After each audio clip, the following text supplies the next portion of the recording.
Jevoni, you score your first professional touchdown, your first CFL touchdown against Edmonton, and it was a big touchdown because it came in play right the very next play after a game-breaking play, a blocked punt. After you caught that ball, it was a beautiful pattern, a beautiful fake from the core, double fake from the Bo Levi Mitchell, and you jumped up with the ball at the goalpost. Can you explain what that was, that celebration? So that was a dunk. It was a dunk. The ball felt like it was in the air for a very long time. A very long time. I was, Bo did a good job. Coach did a good job of putting me in a position to score. Great play design.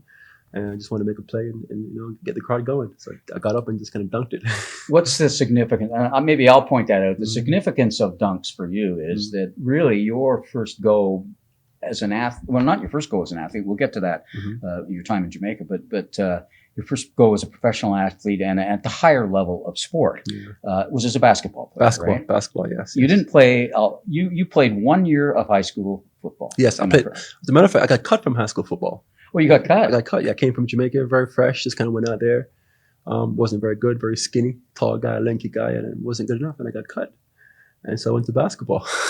You went to basketball, and you played basketball, I think, at North Carolina Central? State University. But first, didn't you play at... Yes, Central. At Central. Yeah, and then you went to, in case anybody doesn't recognize what North Carolina State is, you can tell them about the history of that basketball program. Yes, it's a very well-known basketball program. Coach Jim Valvano is a very, very huge cancer guy. You can see him all over ESPN. So he's on the face of that program, and it's a privilege to play for the NSTEP Wolfpack. But they didn't recruit you. No, not at all.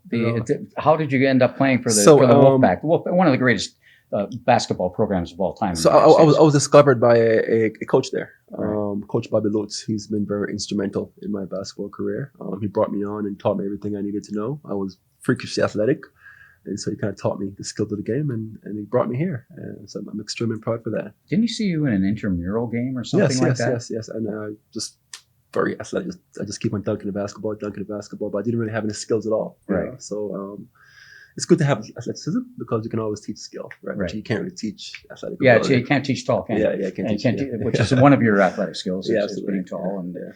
And then you go to Barry University and played some basketball there. After I had graduated early, had a year of eligibility, decided to go elsewhere.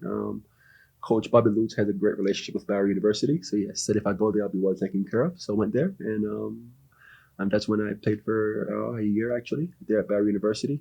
Barry University is in... Miami Shores. In Miami Shores. And it's, I think, if I read correctly, it's the biggest university campus in the United States in terms of acreage.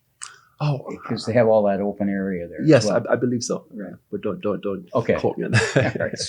So from there, you're still not into football, right? From there, you take a shot at professional basketball. Yes, I did. What was that like? It was awesome, man. I had in Italy, right? Yeah, I had a basketball like combine in Miami. First of all, Barry's a Division II school, coming from a Division I, NC State's a Division II university. It's very competitive, man. But I was fortunate enough, to get discovered by scouts. And briefly, I thought I was gonna go with the Brooklyn Nets for the summer league, but my agent decided to send me to Italy, and I went to there. And I was in Naples, South Italy, so stayed there for a year and came back, and that's when I just discovered football. And how did the discovery of football happen? So while I was in Miami, I was working with an agent. It's Drew Rosenhaus, but not Drew Rosenhaus specifically. I think his name was Robert Bailey, and that's when I discovered football. I started training, just run a 40-yard dash, and just get in the stands and run and see what they could discover. And that's when I decided, oh, this could be an opportunity here. And I mean, it must have been quite a change. Yes, it is. But I played cricket growing up in Jamaica. Right. Cricket, so I can catch a football. I can catch a ball bare hand. So run track and field. So that's also very helpful because I can really run. And you played some soccer? Soccer. So you grew up. Just let's backtrack a little bit then. Yeah. So you grew up in Kingston. Was it St. Elizabeth. St. Elizabeth. Okay. Yeah, St. Elizabeth. So in Jamaica, and you were there. I mean, until you were 16. Yes. Some years old. Yeah, and you played all those sports. And why did you move to the United States? And did your family come, or how did that? So first of all, I always tell people that I'm from Kingston because like when I say people are from St. Elizabeth, no one knows where that is. Okay, So all right, like, gotcha. so if I say Kingston, okay, you know, you guys know. But yeah, I'm from St. Elizabeth. My dad came here on like a farm work. And, Okay. And then he kind of brought us here, and that's when I started, to transition from the Jamaican culture to the American culture. Did you play some basketball in high school there, or not? No, Not at all. So no. just a little bit of football. I came off the streets, man. I came off the streets. I always tell people I came off the streets. No basketball experience at all. Sometimes I always think like, oh, what if I had, played all these Pop Warners and these. But you can't do what? I can't go back. You can't do what? I can't. Yeah. Did you follow football? Like, I did. Yeah. Did. I mean, I love football. Right. I love football. so how did you end up into pro football? Take us through that little trip.